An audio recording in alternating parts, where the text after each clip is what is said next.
जय S T वैदिक शेतकरी मित्रो, प्रश्न तुमचे उत्तर आमचे या सदरामध्ये आपलं स्वागत आहे। ग्रोइंग गट्स या अकाउंटवरून प्रश्न आलेला आहे की एससीटी वैदिकच्या खतांना एक्सपायरी डेट असते का, आणि जर नसेल तर मला एकदम 4 बेसल डोस विकत घेता येतील का। मूलतः आपण एक लक्षात ठेवलं पाहिजे, एससीटी वैदिक हे कृत्रिम तंत्रज्ञान नाही। याची जी खतं आहे, औषधं आहे, हे कृत्रिम नाही, म्हणजे कुठे लॅब मध्ये बनवलेली ही औषधं खतं नाही। हे नैसर्गिक एक्स्ट्रॅक्शन आहे। उदाहरणार्थ मी तुम्हाला हे सांगेल की जसं तूप आहे, मध आहे, हे कधीही एक्सपायर होत नाही, परंतु आजच्या काळामध्ये विषारी औषधांचा खतांच्या वापरामुळे याचं दूषितीकरण झाल्यामुळे त्याला एक्सपायरी डेट आज टाकावी लागते। पण जर ओरिजिनल तूप असेल, ओरिजिनल मध असेल, जे रासायनिक खतांच्या किंवा औषधांच्या प्रभावापासून दूर आहे, त्या जंगलामधील गायांचे जे तूप आहे आणि त्या जंगलातील जे मध आहे, असं मध हे तुम्ही जेवढे वर्ष ठेवाल तेवढे वर्ष ते आणखी चांगलं सशक्त बन, शक्तिशाली बन, म्हणून त्याला अमृत म्हटलेलं आहे। मित्र हो, मला तुम्हाला सांगायला आनंद होतो की आपलं जे सॉइल चार्जर आहे हे तुम्ही प्रयोग करा,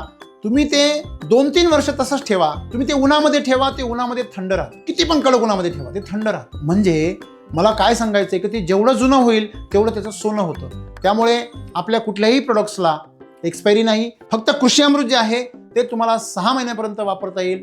आणि एससीटी वैदिकची जी क्रॉप चार्जर असेल, फ्लावर चार्जर, साईज चार्जर, ही उत्पादनं तुम्हाला 3 वर्षापर्यंतच वापरता येतील।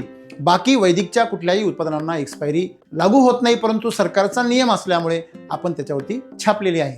तुम्हाला रिझल्टसाठी उलट त्याचं जेवढं जुनं तेवढं सोनं असा फायदा होईल। धन्यवाद।